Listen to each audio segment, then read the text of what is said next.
Eccoci nell'ultima parte di Primus Inter Pares, della prima parte che gioco di parole, gruppo TV7, mercoledì sera, come di consueto vi ricordo siamo in diretta sulla pagina Facebook e come di consueto vi ricordo che al termine tra poco, tra 5 minuti più o meno, andrei in onda allo speciale dedicato al Santo di Padova, a Sant'Antonio. Però prima, dottor Pilati, l'ospite l'avete visto, l'avete sentito, dottor Pierluigi Pilati, andiamo a vedere invece un po' di storie dei numeri dello IOV del Veneto, vediamo.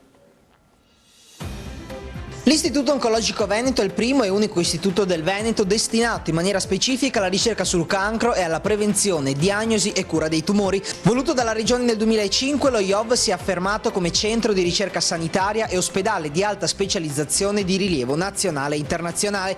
L'Istituto Oncologico Veneto è dislocato in diverse zone del territorio. La sede principale è a Padova, all'ospedale Busonera. L'edificio di via Gattamelata, inaugurato nel 1935, nacque come ospedale sanatoriale dell'Istituto Nazionale della Previdenza Sociale. Intitolato a Vittorio Emanuele III, era specializzato nel trattamento medico e chirurgico della tubercolosi polmonare. Una volta dichiarata sconfitta la TBC, la struttura fu per anni una sorta di dépendance dell'ospedale civile di Padova, avendo ospitato fino al primo decennio del nuovo millennio i reparti di medicina dello sport e psichiatria e alcuni ambulatori pediatrici dell'azienda ospedaliera, prima di diventare appunto sede dello IOV, che oggi può contare su 120 posti letto. A Palazzo Santo Stefano, sempre a Padova, si trovano la direzione scientifica, la direzione amministrativa e alcuni servizi di staff. Le prestazioni di radioterapia sono erogate sia a Padova, nell'area dell'azienda ospedaliera, sia presso gli ospedali riuniti Padova Sud di Schiavonia. Infine, un'ulteriore sede dello IOV è situata presso l'ospedale San Giacomo di Castelfranco Veneto. Inaugurata il 6 ottobre 2017, la sede trevigiana ha l'obiettivo di sostenere il ruolo di centro hub della Regione Veneto per l'oncologia e può contare su 138 posti letto, a cui se ne aggiungono 25 per pazienti extra regione.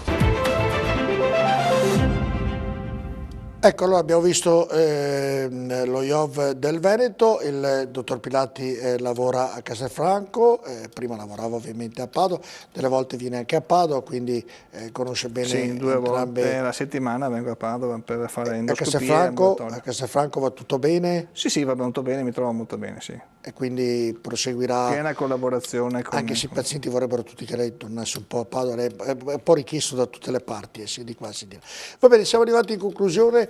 Io, dottore, davvero la ringrazio. Io spero ci rivedremo, avremo modo di rivederci ovviamente per parlare di quello che succede sul corpo umano, augurandoci che un giorno venga trovata davvero una soluzione per questo male davvero che una volta era definito incurabile. Oggi adesso insomma, è curabile. È curabile, perlomeno in ampie percentuali. La maggior parte dei casi. Quindi la ringrazio davvero. Grazie a voi e l'invito. Va bene, grazie al dottor Pilati. Invece ora andiamo, come di consueto, l'abbiamo annunciato, l'abbiamo detto, ridetto, inizia una serie di 4 puntate dedicate al santo, perché fra poco sarà il Sant'Antonio, il 13 di giugno, il patrono di Padova, e sicuramente i fedeli lo conoscono come lo conoscono, però non tutti conoscono la basilica, conoscono come è fatta, come è strutturata, all'interno pensate delle cupole ci sono dei labirinti di scale, insomma ecco, in queste 4 puntate vi racconteremo tutto quello che c'è all'interno della basilica, sia per quanto riguarda il manufatto, quando è stata costruita, quanto è durata la costruzione, sia per quanto riguarda la parte religiosa che conoscete tutti, perché lì c'è il corpo di Sant'Antonio. Quindi mi raccomando, guardatelo, perché è un appuntamento da non perdere, inizierà tra poco e vi ricordo ci sarà la replica di ogni puntata alla domenica alle ore 19, sempre su TV7 Triveneta, canale 12. Buonanotte.